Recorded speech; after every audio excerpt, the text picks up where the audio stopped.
आयुष गुप्ता जी, ग्वालियर से। राधे राधे महाराज जी। महाराज जी, हमको संसार के हिसाब से अपना जीवन जीना चाहिए या अपनी आत्मा से, अपने दिल से पूछना चाहिए? संसार ही है जिसे तुम दिल कह रहे हो, आत्मा का ज्ञान नहीं है आपको, तो संसार से पूछ रहे हो। मन संसार ही है, क्यों?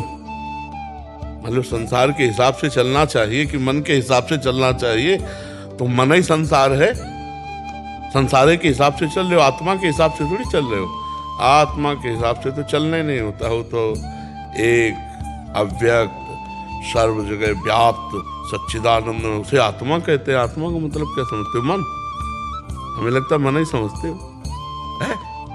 मन आत्मा का संबोधन कर रहे हो, लेकिन आत्मा को जानते तो हो नहीं, क्योंकि वो तो भगवत स्वरूप आपका ही स्वरूप है। और वो अचा है, उसमें कोई चा नहीं है। वो अक्रिय है, उसमें कोई क्रिया नहीं है। वो अरूप है, उसका कोई रूप नहीं है। वो अनाम है, उसका कोई नाम नहीं, तभी तो आत्मा कहा जाता है, संबोधन मात्र है। तो भाई इसका मतलब है मन की बात कह रहे हो आप कि हम संसार के अनुसार चले या अपने मन के अनुसार चले? तो ना संसार के अनुसार चलो, ना अपने मन के अनुसार चलो, शास्त्र के अनुसार चलो। तस्मात् शास्त्रम प्रमाणम ते कार्याकार्यो व्यवस्थित हो। क्या करना चाहिए, क्या नहीं करना चाहिए, ये संत महापुरुषों से, भगवान की वाणी, गीता जी, भागवत जी, इनको पढ़ो, इनसे जानकारी करो कि हमारा कर्तव्य क्या है, हमारे जीवन का उद्देश्य क्या है, हमको क्या नहीं करना चाहिए, हमको क्या करना चाहिए, ये सब शास्त्रों में मिल जाएगा। नहीं शास्त्र पढ़ो तो रोज सत्संग सुनो, तो आप सत्संग में सुन लेंगे। अब मन के अनुसार चलो तो संसार के अनुसार, संसार के अनुसार चलो तो मन के। अब हम इसका भेद करके ऐसा समझ सकते हैं कि संसार जैसा चाहता है वैसा हम चलें या अपने मन के अनुसार चलें, ऐसा प्रश्न होगा? नहीं, तो संसार की चाहत के अनुसार तो हम नहीं चल पाएंगे। संसार तो किसी में राजी है ही नहीं, बिल्कुल नहीं राजी है। संसार के अनुसार तो कोई चल ही नहीं सकता, पक्की बात सब। हम कई बार एक घोड़े वाले का उदाहरण देते हैं कि एक घोड़े वाला अपने लड़के के साथ जा रहा था, तो खुद घोड़े में बैठा था, लड़का नीचे था। तो लोगों ने देखा, संसार के लोगों ने, हाँ यार कितना निर्दयी है, लड़के को पैदल चला रहा है, अपना ऊपर बैठा है। वो नीचे उतर गया लड़के को। आगे चले तो संसार वाले बोले क्या जमाना आ गया है, नया लड़का घोड़े पे, बूढ़ा पैदल है। बोले आओ पिताजी बैठ जाओ। दोनों बैठ गए तो कुछ लोग मिले, बोले हराम का घोड़ा मिला होगा, दोनों लदे हो। दोनों नीचे उतर गए तो कुछ लोग बोले देखो कितने बेवकूफ हैं, घोड़ा खाली जा रहा है। अब बताओ हमें उस संसार के अनुसार चल सकता है क्या? अपनी मस्ती में जैसा बने वैसा। समझ रहे हो? पहले आध्यात्मिक उत्तर दिया, फिर ये व्यवहारिक उत्तर है। हमको जो सही लग रहा है, शास्त्र सम्मत, वो हम चल रहे हैं।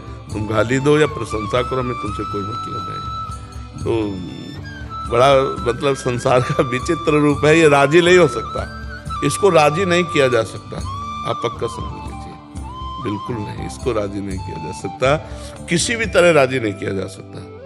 संसार को अगर लेकर चलोगे कि लोग हमारे प्रति क्या कह रहे हैं, तो चल ही नहीं सकते आप। संसार को प्रसन्न कर ही नहीं सकते, अपने हिसाब से चलो। जिनको जो कुछ तो लोग कहेंगे, अपने को सुनना है और ये देखना है कि हम गलत तो नहीं है। जैसे मान लो कोई कह रहा है कोई बात, तो उस बात को हमें देखना है कि कहीं हम गलत तो नहीं है। अगर गलत है तो सही कह रहे हैं, हमको सुधार करना चाहिए। अगर गलत नहीं है तो फिर भगवान जाने उनको क्या मति गति है, हमें अपने अनुसार चलना चाहिए। पर जी इस बात की निष्ठा तो जो गलत कार्य कर रहे हैं उनमें तगड़ी है। वो दारू पी रहा है, कोई भी कुछ भी कह रहा हो, पी रहा है। हाँ बात सही, बात सही।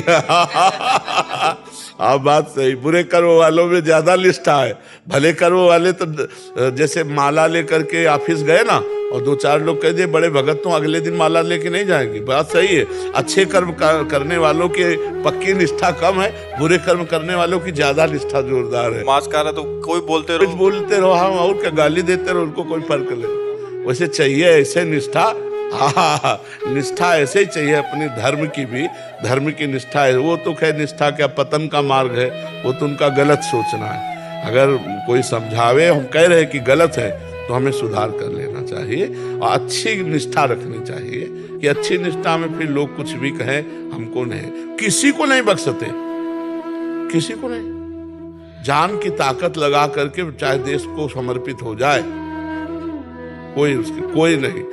उसको कुछ ना कुछ अब जैसे आर्मी के भाईजान आते हैं तो हम उनका बड़ा स्वागत करते हैं, क्योंकि बहुत कष्टप्रद देश रक्षा में वो कहाँ खड़े रहते हैं। अब कुछ लोग उनको क्यों, तो हम कहा संत और सैनिक हम बराबर देखते हैं, क्योंकि हिमालय में लगा दो चाहे जान लगा दो, भोजन मिले ना मिले वो डटे हुए हैं। बॉर्डर में लगो तब पता चले कहाँ से गोली आ जाए, कब गर्दन उतर जाए, कुछ पता नहीं है। हम शहीद हो रहे हैं, जा रहे हैं आतंकवादियों से भिड़ने के लिए, 5-5 हमारे भारत के जवान शहीद हो रहे हैं, तो उनके लिए भी निष्ठा नहीं है। जो देश के लिए उनके लिए भी निष्ठा, मतलब कुछ ऐसे लोग हैं जिनको स्वभाव ही है निंदा करना, जिनका स्वभाव ही है, तो किसी की सुने ना, अपने अपने मस्ती में चले। गलत है तो हम सुधार कर ले, नहीं तो हमें किसी की चिंता नहीं करनी चाहिए। अलग अलग औषधि दी जाती है बीमार को, अलग अलग। अभी आप जवान हो, आप अभी थोड़ा कर्म करो। पढ़ाई लिखाई पूरी हुई क्या? नहीं, अभी डट के पढ़ो, डिग्री में पहुंचो, भारत की किसी सेवा में लगो, माता पिता की सेवा करो, नाम जप करो, फिर अवसर मिले तो आके वृंदावन वास करो। नहीं, अब ऐसे कच्ची उम्र, बहुत कठिन है बच्चा बाबागिरी। देखो तुम्हें लगता है सरल है, लेकिन हम हाथ जोड़ के कहते हैं बाबागिरी के जैसा कोई कठिन कार्य असली में चलने पे। वो मनोरंजन तो भाई भी बहुत बढ़िया है, लेकिन अगर जीवन बाबागिरी में उतारने का, तो सबसे कठिन बात हम आपको बता रहे हैं। अगर नाम जब करोगे और कर्तव्य का पालन करोगे तो प्रिया प्रीतम के पास पहुंच जाओगे बच्चा। और अभी नई अवस्था है, संसार देखा नहीं, भोगों को भोगा नहीं, और मन भोगों की तरफ। वही हम बताने जा रहे थे कि सबसे कठिन बात है, हम कह रहे 50 वर्ष सही चला हो और 5 मिनट गलत हो जाए तो 50 वर्ष में पानी फिर जाएगा, नहीं फिर जाएगा? अरे बोले यार, मतलब कोई नहीं समझेगा कि ये बंदा 50 वर्ष जलता रहा है, आज 5 मिनट चूक हो गई, क्षमा कर दो, कोई नहीं क्षमा करेगा। हम ये नहीं कहते कि कोई गलत नहीं है या सही है, भगवान जाने, लेकिन थोड़ी सी गलती, थोड़ा सा चूक पूरे जीवन को मिट्टी में मिला देगा। इसलिए हम कहते हैं गृहस्थ में रहकर भजन करो, कलिकाल है, अब जो बन गए भगवान इन्हीं का निर्वाह कर दे। अगर आप नहीं पकड़ना चाहोगे तो हम आपको नहीं बदल सकते।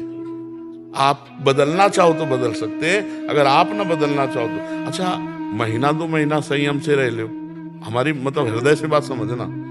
1-2 साल नियम दे दो, 5 साल आप ऐसे रहो, तो हिम्मत रहेगी कि 6 महीना गए, 6 महीना गए, अब 2 साल गए, पूरे जीवन भर जलना है।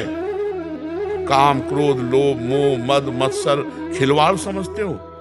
अब जो मतलब खिलवाड़ और पाखंड, वो बात अलग है। सच्चाई से चलने का मतलब तलवार की धार पे चलना। तो हमें लगता है बाबा जी बनने के लिए जो सामग्री चाहिए, वो सामग्री प्रायः नौजवानों में बहुत कम है, क्योंकि सब पढ़े लिखे, मोबाइल और सब गर्लफ्रेंड बॉयफ्रेंड, मतलब बहुत कठिन है बाबागिरी, बहुत कठिन है, बहुत कठिन है। मतलब हमारे ऐसे हाथ, क्योंकि पूरा जीवन इसी में गया ना, तो जैसे ये छोटे छोटे बच्चे का ना ना ना, पढ़ो लिखो, अगर नहीं ब्याह करना तो भी माता पिता की सेवा करो, कमाओ, और जब अपने इस कर्तव्य से मुक्त हो जाओ तब तक सयाने हो जाओगे, फिर अपना मार्ग चयन कर लो। बहुत कठिन है बाबागिरी, बहुत कठिन है, क्योंकि इससे निकल पाना, और निकल गए तो फिर त्रिभुवन नमस्कार करेगा। त्रिभुवन देवता भी नमस्कार करते हैं भगवान के भक्त को।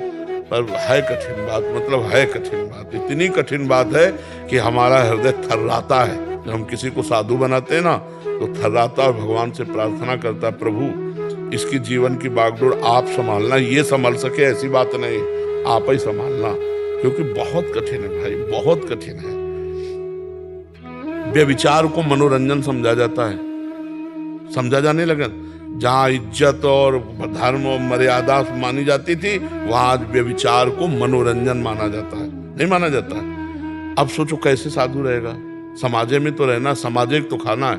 कोई बिरला ऐसा घर मिलेगा जिसमें प्याज, लहसुन और मांस और शराब आदि का प्रयोग न हो, बिरला। कहाँ से हम रोटी पाएंगे? अगर हम मांस में बने हुए पात्र वाले में सब्जी बनकर हमको मिल रही, भले सब्जी मिल रही, तो हमारी बुद्धि भ्रष्ट होगी ना, पवित्रता कहाँ? पर भगवान की माया है, वो यही कह सकते हैं। और तो इसलिए बच्चा, हमारी राय है कि संत बनो, पर हृदय से, दूसरों का उपकार करो, मेहनत करके माता पिता को खवाओ पियाओ, और जब कोई कर्तव्य न रह जाए और समझ में आ जाए कि हम 30-40 के हो गए, आज तक हमने कोई गलती नहीं की, तो फिर निकल पड़ो परमात्मा।